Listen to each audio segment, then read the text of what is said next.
All right. Welcome, everyone, to this month's edition of Westside Meetup, hosted by WNN Properties. If you don't already know, my name is Brandon Rabe, and I'm one of the co-hosts of this meetup. So thank you guys for hopping on.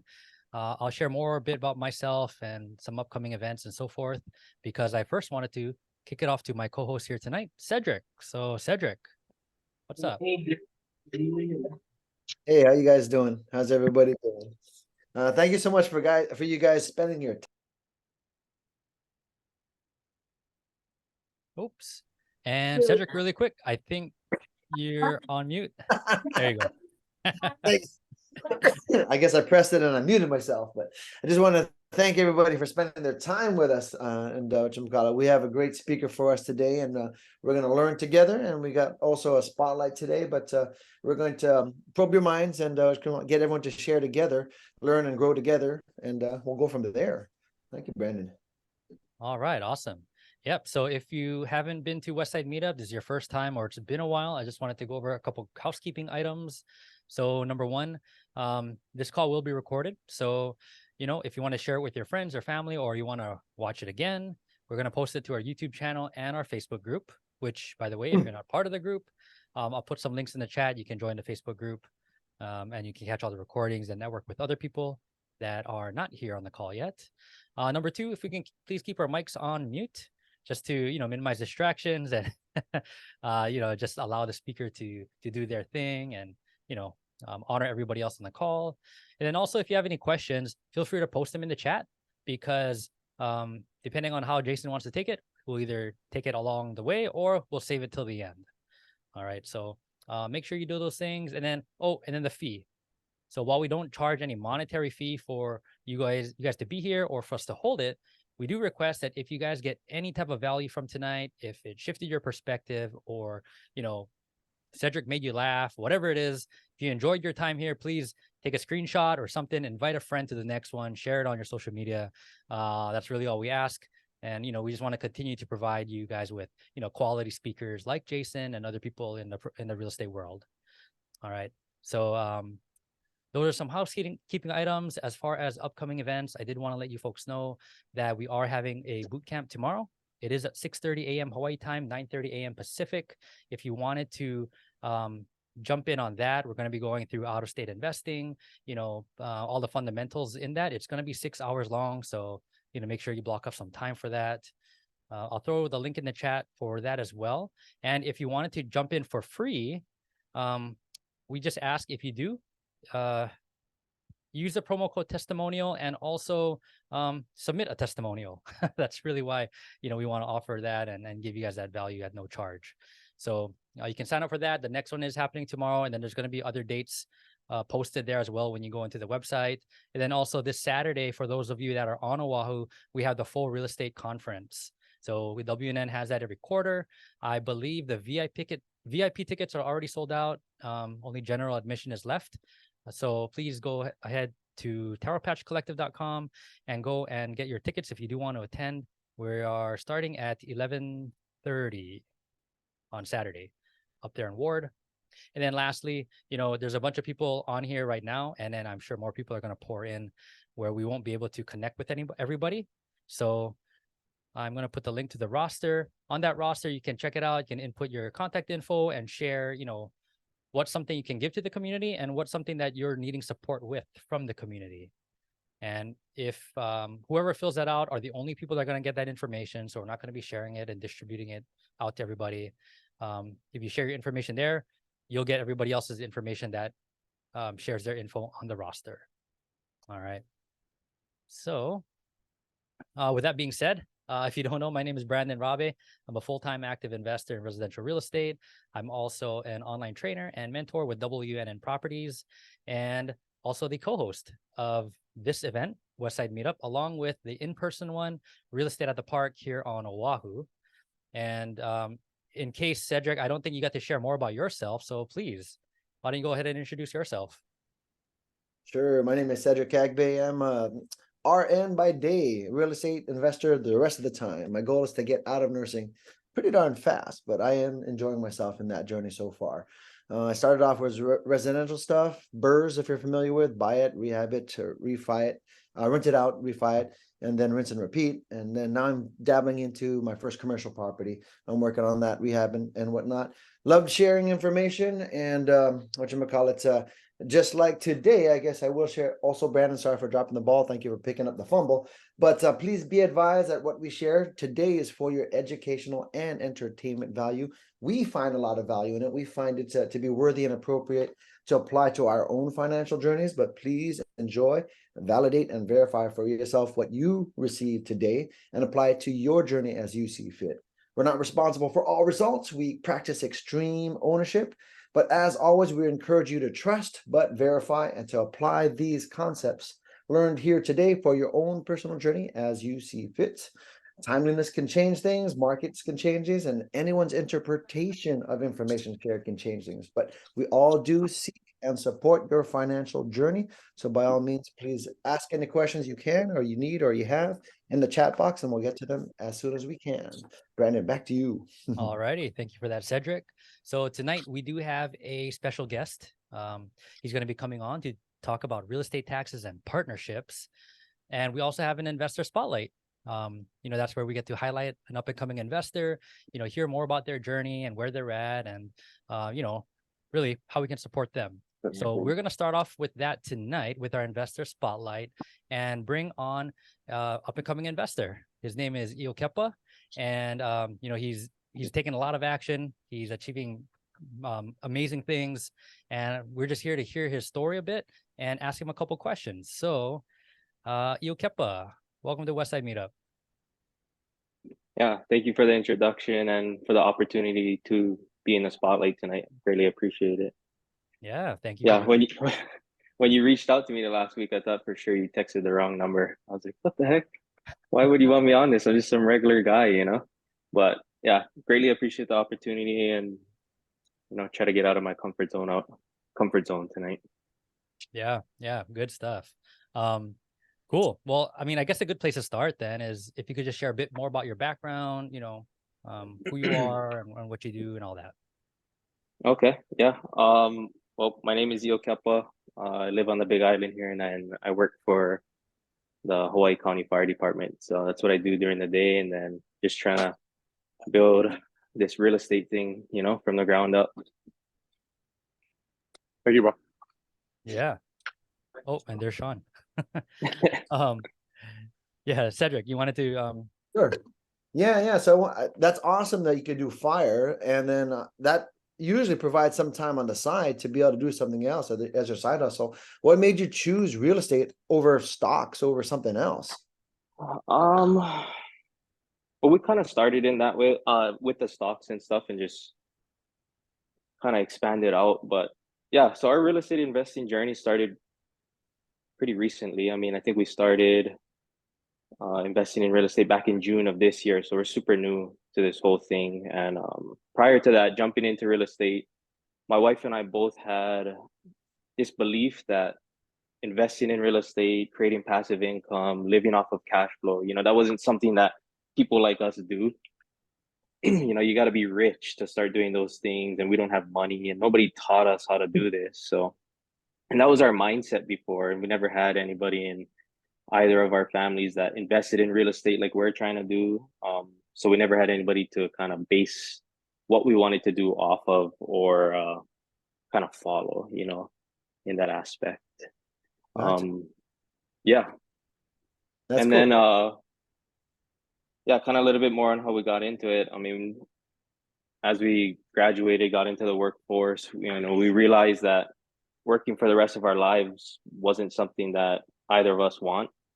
We wanted freedom to spend our time how we want, freedom to travel when and where we want, and not have to be somewhere or do something, because a boss or a manager or some superior is telling us to do, So we kind of set out on this little financial literacy path and just tried to educate ourselves, and took every opportunity we could, to help ourselves and our family and friends around us. So we kind of created a goal of what we wanted, which was freedom in time and financially. And we searched for ways in which we could achieve that.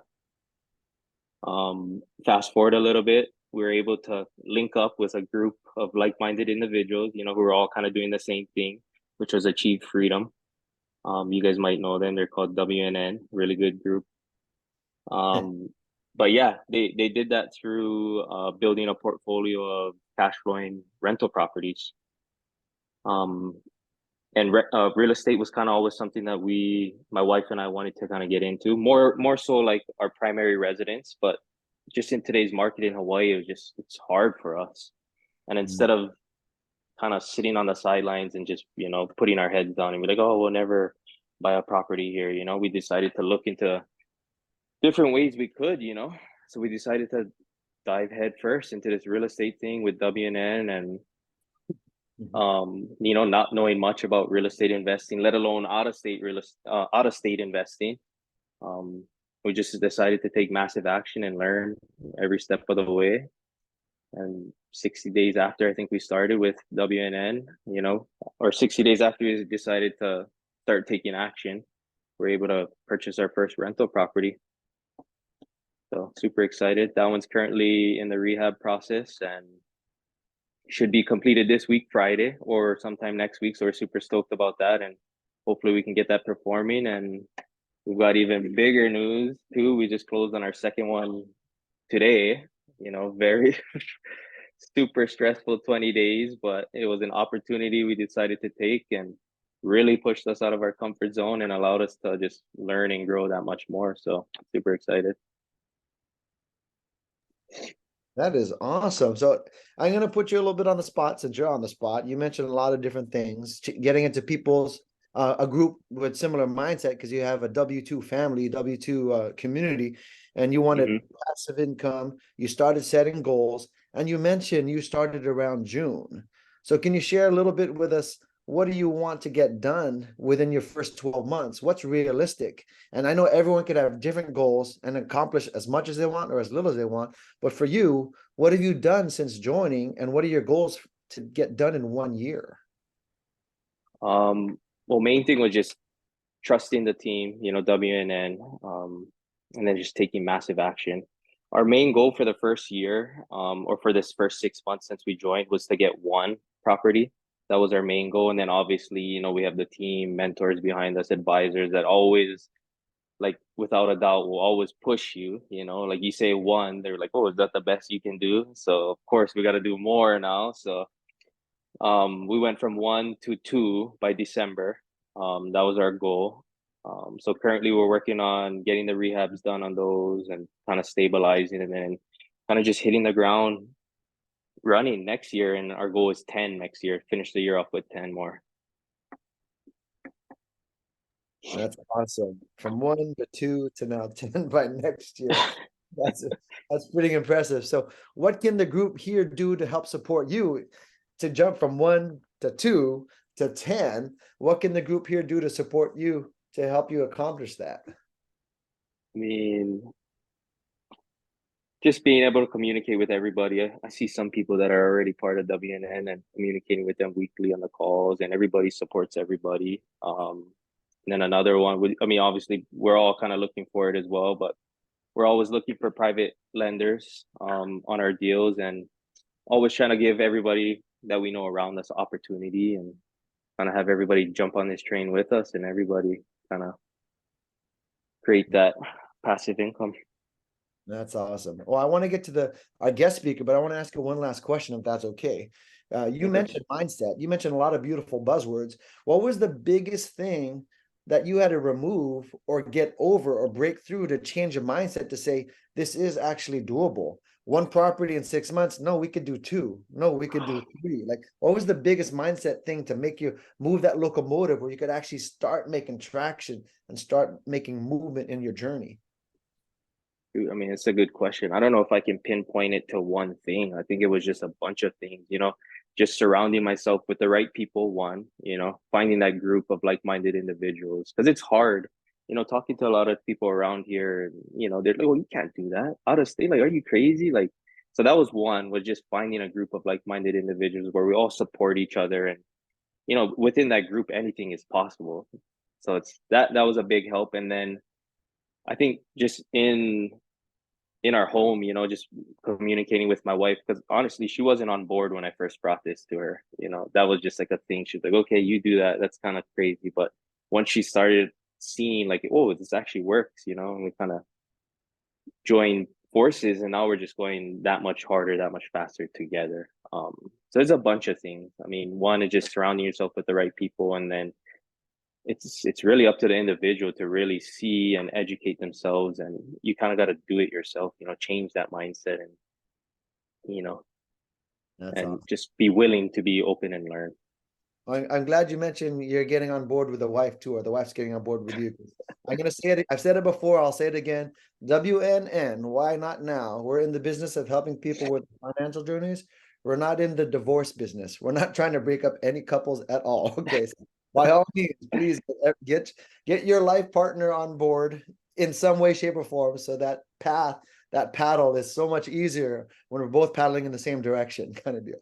But Yeah. yeah, thank you so much, Iokepa. Any last words for us before we move on? I think just take action. We could talk hypotheticals all day, but until you create that result, I mean, you're not gonna know. So take action. Not just action. You said massive action, and you're killing Massive it. action. Yeah. Awesome. Okay. Awesome. Brandon, passing the mic back to you, my friend. Good stuff. Thank you, Iokepa, for that share. Right on. Good for you, man. All right.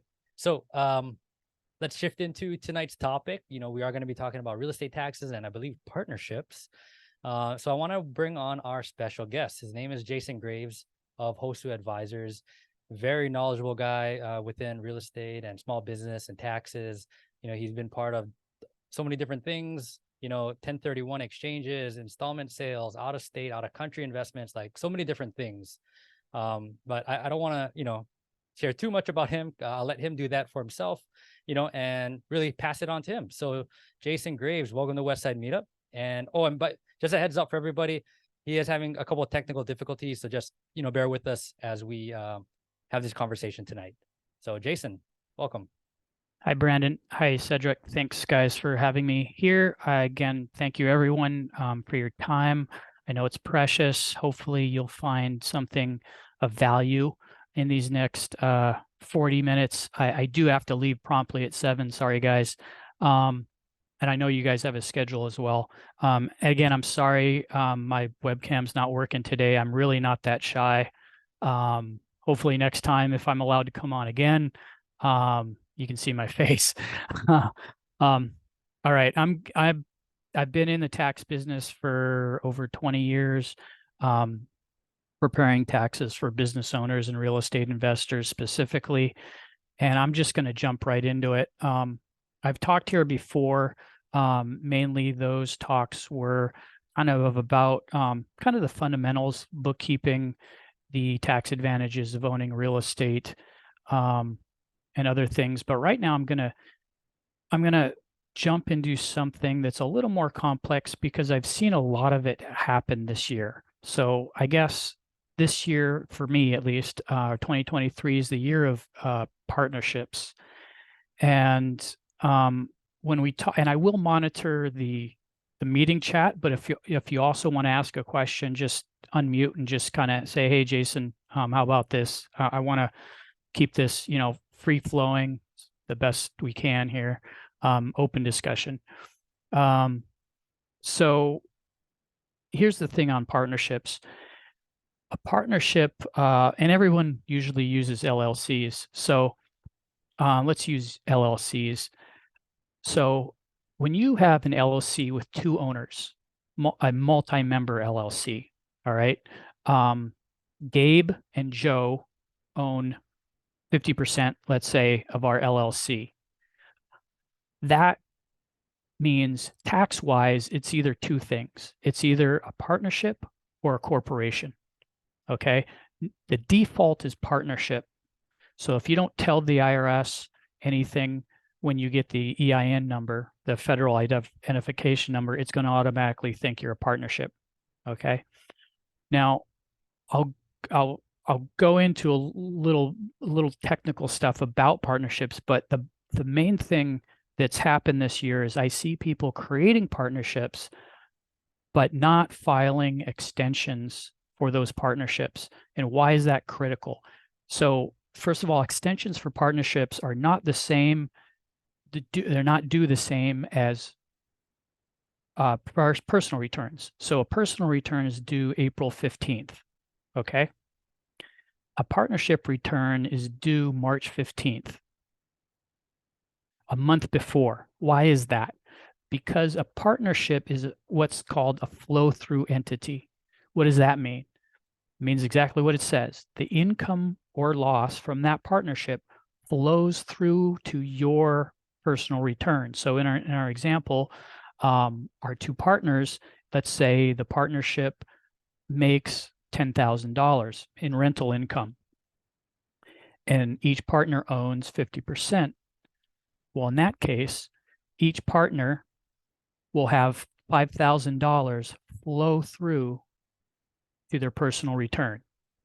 Okay, so that's mainly why the partnership return is due a month before the personal return.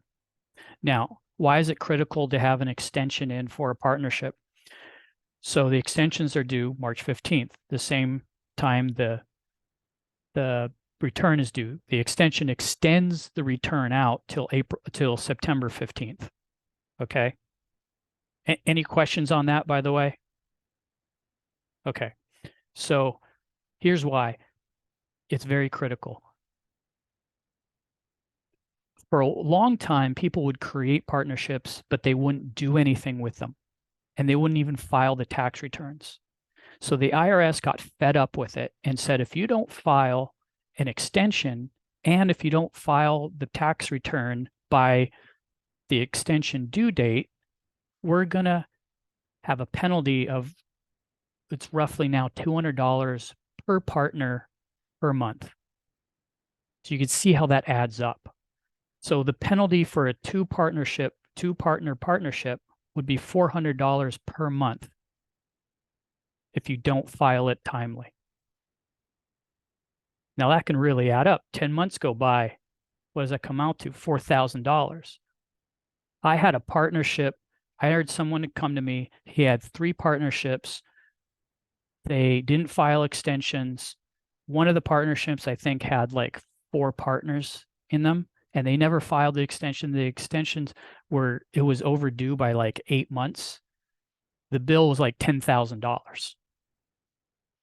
That was a penalty for simply not filing an extension, a one piece of paper. It's electronic now, okay? But it's a very simple process, and it'll save you big headaches if you start a partnership. So the key that I want you to remember, you don't have to remember anything else that I just said about partnerships except this.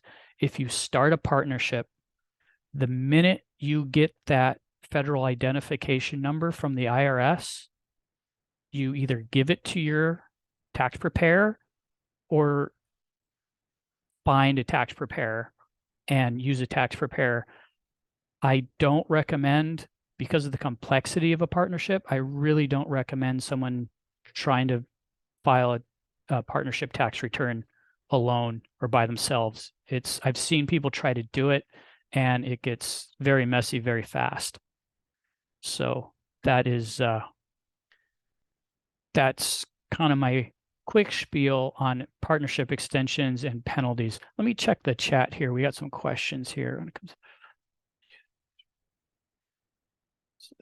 Yeah, I was just asking if the penalties, is there a ceiling to that? Like, does it stop at 1 year, or does it just keep going until? Yeah, good question, Brandon.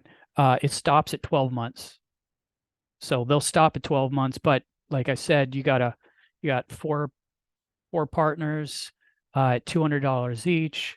That's what, $800. You're talking about, $8,000, $10,000 penalty if you're late by a year, So let's see. Someone asked, when it comes to a partnership, can both partners use the tax write-offs? Yes. So here's what happens in a partnership. Let's say you have a partnership, you buy a piece of property or a couple properties under the partnership, under the LLC. Let's just say it's an LLC. So everything's in the LLC name, right? The debt, the the bank account, the title. Okay. Everything's to be in that partnership. Everything's got to be in the LLC name. So let's say we have $10,000 of rental income and 5,000, let's say $6,000 of rental expenses. The net income is $4,000. That $4,000, so the revenue and the expenses don't get split up between the partners. It's just the net income. So if your net income at the end of the day is $4,000 and you're in a 50% partnership with your partner, you get 2,000, the partner gets 2,000. That's how it works.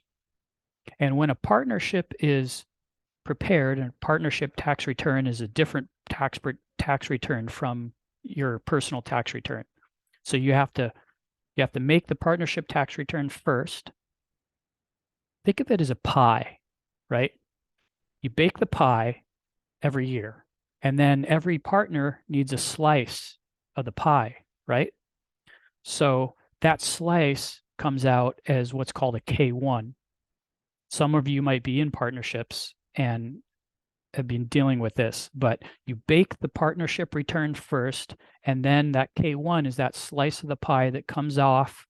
That's your slice of the pie that comes into your personal tax return. Okay. Let's see. It's habitant. Is this yours, Cedric? Yeah, I hope that's not too complicated. Sorry. Let's see. That was purchased. I want to sell it and buy into. Okay, how about you explain this to me? Because this kind of Sure. sounds interesting. So I have an Airbnb in Tennessee. The equity is great, so we wanted to move that over into California.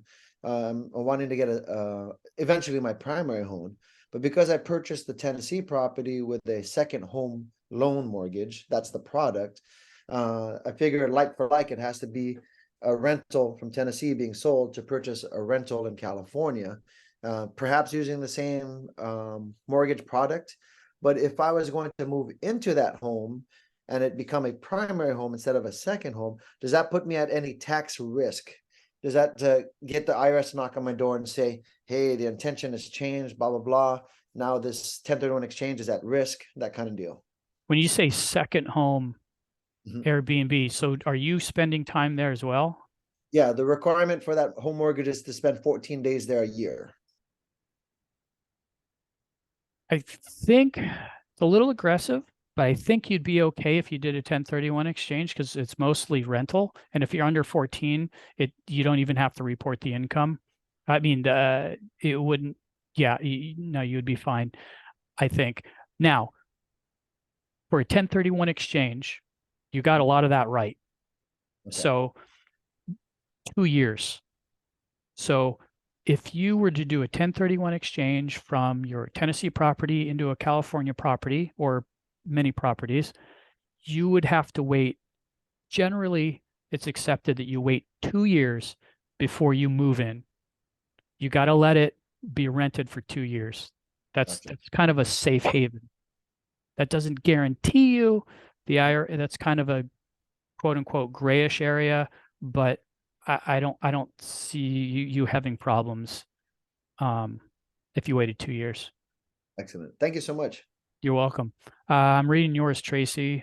Her husband created a similar when used. Started to see it as a great. They wanted to spin leads. We will still Oh, okay. So this is a good question. Not really a real estate question, but it's an LLC question. So even if you have the LLC, two owners, husband and wife, it's still considered a single a multi-member LLC. So you still have to file a partnership tax return. So let's say your husband starts a business or spouse starts a business and it's a single member LLC. So it can go into your personal tax return. But what if for some reason you want to be a partner or they say, hey, or you decide, the both of you decide to put you on as a partner? Well, once that happens, that starts a partnership. you're starting a partnership return, and you go down the partnership road. Let's see. Someone's asking about a trust and a lock. I'm not quite sure what that means, Vicky, not offhand. Let's see. Partnerships. Oh, here's another interesting thing about partnerships. And we don't have to spend time on partnerships. I can go into other things as well. Since we were talking about 1031 exchanges, let's say you have a property in a partnership and one partner wants to do a 1031 exchange. The other partner doesn't want to do a 1031 exchange and just take the money and run. Well, because it's in a partnership, you can't do that. The partnership either has to sell the property outright or do a 1031 exchange. All or nothing. Okay. What you can do though is, let's say you have a partnership with 4 partners, and one of the partners is like, I just want to take the money and run. I got a bunch of net operating losses that I can take against any gains that we have in this partnership.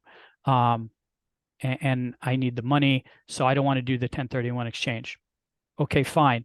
So what happens is they basically distribute, let's say everyone owns 25% of this building, and there's 4 of them, 4 partners, right? You distribute 25% of the property to the, let's say, partner A, okay? So he or she is no longer a partner. Let's say they totally distributed it out, their share. They're no longer a partner, but they own 25% of this building that the rest of the partnership owns, okay? Does everybody follow me on that? So you got a building, the partnership owns now 75%, okay, under the LLC name, let's say, but they distributed 25% of the total to partner A. So partner A owns 25% in their own name. Okay. Now, each of those entities can sell how they choose. So let's say the building is sold, the partnership does a 1031 exchange, and the let's say A, let's say, because they own it themselves now, can just sell it. They don't have to do a 1031 exchange. So essentially, let me put this a better way. If you own a property or any piece of property that you own, whether it's a whole property, 100% of the property, or 50% of that property, or 25% of that property, if you're a partnership or a person, it doesn't matter. If you have to sell in a 1031 exchange, you have to sell your portion either all or nothing as a 1031 exchange, or not a 1031 exchange. You can't half-ass if a partnership, let me put it to you another way, and maybe we can move on, because sometimes this comes up, sometimes it doesn't. It's very rare. It can be rare. Let's say, go back to our example. Our partnership owns this building.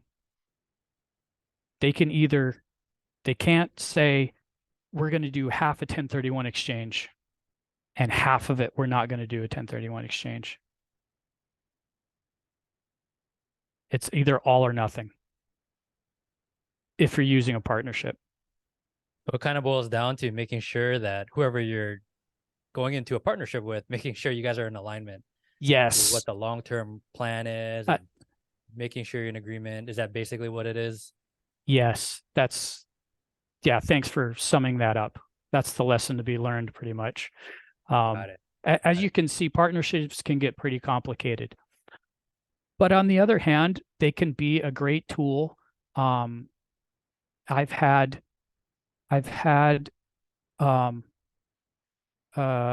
other I've had, what I'm trying to say here, I've had clients who've had a lot of properties, and for some reason the bank won't give them a lot of loans. I'm not quite sure that the lenders are very scrutinize it when it's in their own personal returns, but once they got it into a partnership, the partnership was like owned by him and maybe 10% by his wife. Once they got it into a partnership, the lenders for some reason were a lot more open. I don't know why, but sometimes people have better financing results when you put properties in partnerships. I'm not exactly why, but I've seen it through some of my clients. And we're talking about multiple properties. I'm talking about 5, 10, 15, 20 properties. But partnerships are effective. You just get a professional involved as soon as possible when you start one, or even before you think you're going to start one, or call a professional for sure. Cool. I think that's good advice. You know, whether it is partnerships or whether it is like Cedric 1031 exchange, all these different specific things, very important to talk to your team member, right? Because as knowledgeable as Jason is, this is still just general information.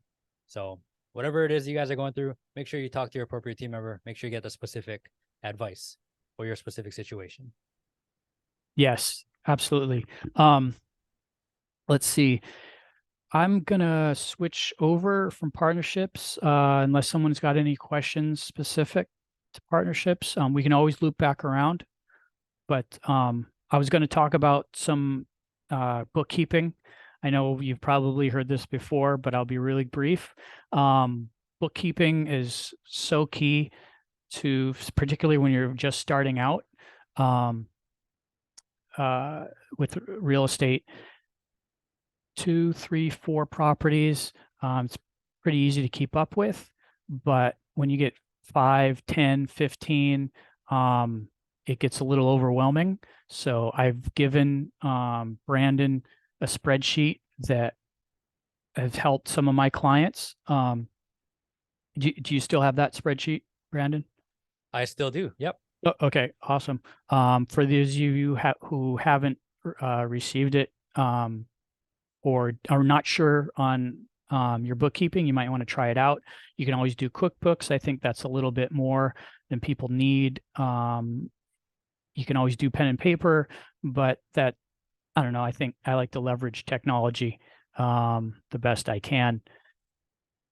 But as soon as you start ramping up, especially if you get into partnerships have to have separate books and records from your personal. So that's another kind of good segue into bookkeeping and partnerships. Keep them separate the best you can. And I know it gets a little confusing. You get multiple bank accounts and all that stuff, but again, speak to your tax advisor. They'll be able to sort you out, or a team member. There's not a lot of knowledge on this call, I'm sure.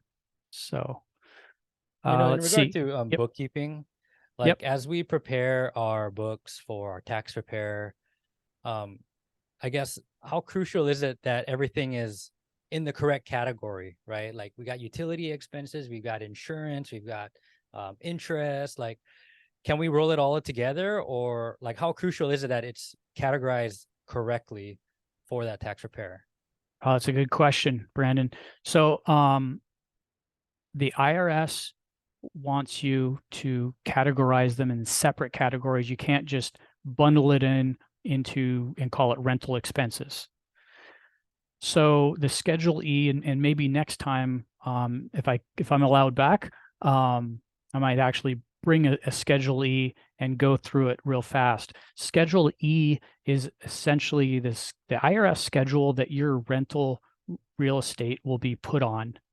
And there's one Schedule E for every property. So if you got 5 properties or 10 properties, you got 10 Schedule E's. And it's a profit and loss or income statement. You have the rents on the top and then all the expenses categorized down below. So the reason why we can't just plug in one number rental expense is because this Schedule E has up to, I believe it's 25 line items that they ask for specific categories.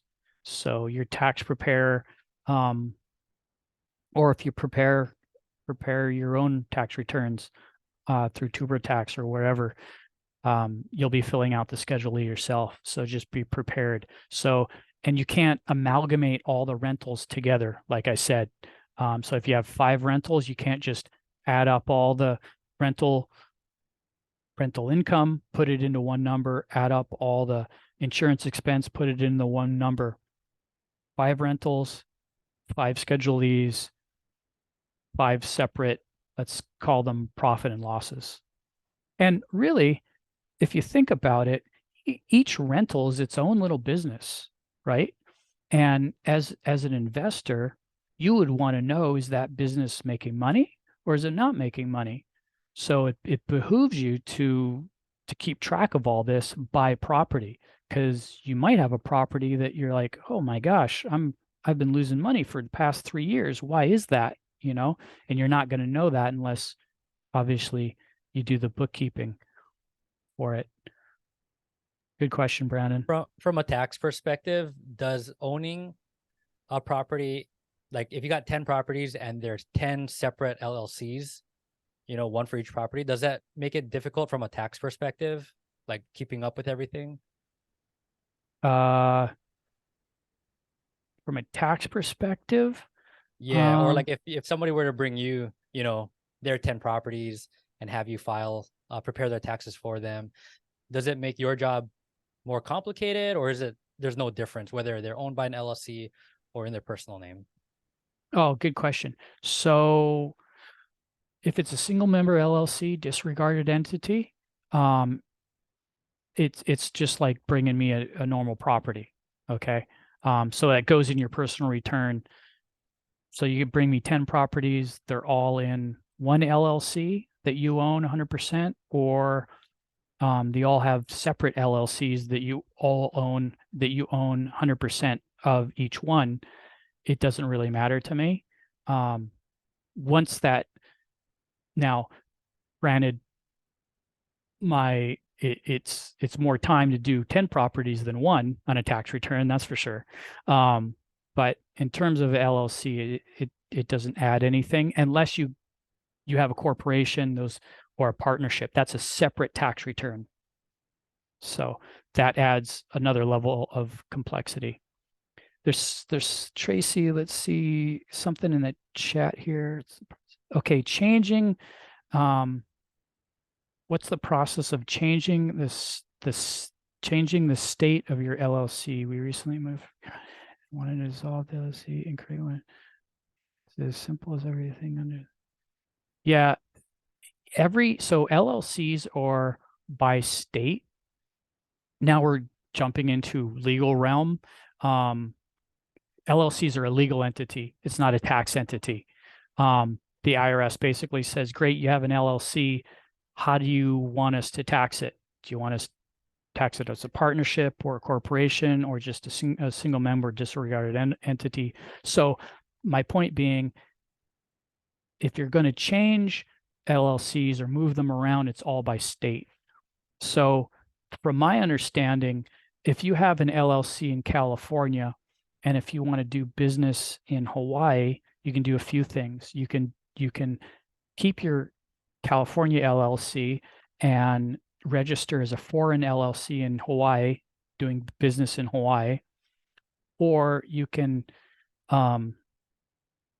drop your Hawaii LLC and then start another LLC or drop your California LLC, terminate it, and start another LLC in Hawaii.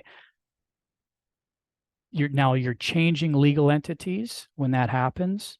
So, you know, you might have to change the title, you might have to change bank account, all that stuff. It might be more advantageous to just keep your LLC in the other state and move. It depends. Although California, unfortunately, is very nasty with LLCs. I think it's $800 per year just to have an LLC in California. It is insane. When do you recommend starting an LLC, with one property or three? That's a good question, Judy. So tax-wise, it doesn't matter. There's no LLC tax return. It doesn't exist. So LLCs is not so much for tax reasons, it's more for legal reasons. Basically, an LLC is like a pseudo-human. It's kind of like an android, right? And the IRS says, great, you have an android, but now what kind of tax clothing do you want to drape it in? Do you want to drape it in a partnership, or do you want to drape it in a corporation, or do you want to drape it in single member LLC, disregarded entity? So when you say, when should I start in an LLC? That's really like a legal question for liability, asset protection. And I'm not a lawyer, so I can't really give a whole lot of legal advice on that. There's some of my clients don't have any of their property in an LLC's name. It's all in their name. Some of my clients have an LLC for every property. Some of my clients have one LLC. It's basically their real estate LLC, and they have all their properties under that LLC. They also have that LLC as partnership, is the partner with other partnerships. So they just use that one LLC as their quote unquote real estate investing LLC. So there's many different ways to do it. That's all got to do with asset protection. Kimberly says, what's the difference between an LLC and a corporation? That's a good question. And here's where it gets a little twisted. So let's go back to our Android analogy. An LLC is just a legal entity. A corporation, what I call pure corporation, is actually two things. It can be a legal entity and a tax entity, okay? Because a corporation LLCs were recreated because there was a lot of time and energy used to keep up a corporation. So corporations are also created through the state, okay? And corporations, if you're going to create a corporation, a true natural corporation, not an LLC, you'd have to have board of directors minutes. You'd have to jump through all these legal hoops. But I believe in the early 90s or late 80s, a bunch of lawyers got together and they said, these corporations are taking way too much time to maintain. So we're going to create a limited liability company, LLC. And this LLC is going to be very flexible.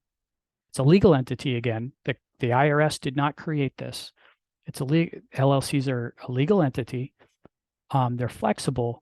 And once these LLCs started to come out, the IRS said, okay, that's fine. You create these LLCs, but how do you want them taxed? Do you want them? Now, they can be an LLC can be a corporation as well. It can be taxed. Let me put it this way. It can be taxed as a corporation. So I know it gets confusing. So you can have a corporation that's an LLC taxed as a corporation. That's one, okay? Or you can have a natural corporation, let's say Brandon Inc., all right? Brandon Inc. is our natural corporation. He went to Hawaii State and said, I'm going to create a natural corporation. It's not really called a natural corporation. I just kind of use that. That's kind of my term. This corporation called Brandon Inc., where if Brandon wanted Brandon LLC, he'd create Brandon LLC in Hawaii, and then the IRS would say, okay, you have Brandon LLC. Do you want to be a partnership? Do you want to be an S corp? Do you want to be a corporation? So the difference in LLC and corporation, between LLC and corporation, it gets a little twisted. An LLC can be different tax entities. A corporation is just one tax entity, just a corporation. I know it's a it's a little twisted. For two, what are some market look at properties? Okay, here's a good question. So travel costs for real estate, marketing costs for real estate, continuing education and membership costs for real estate. These can be deducted, I believe. I think it's a little aggressive. But if they're not completely unreasonable, I believe the taxpayer should be able to deduct them. I think that's a reasonable approach. Let's go through some examples though.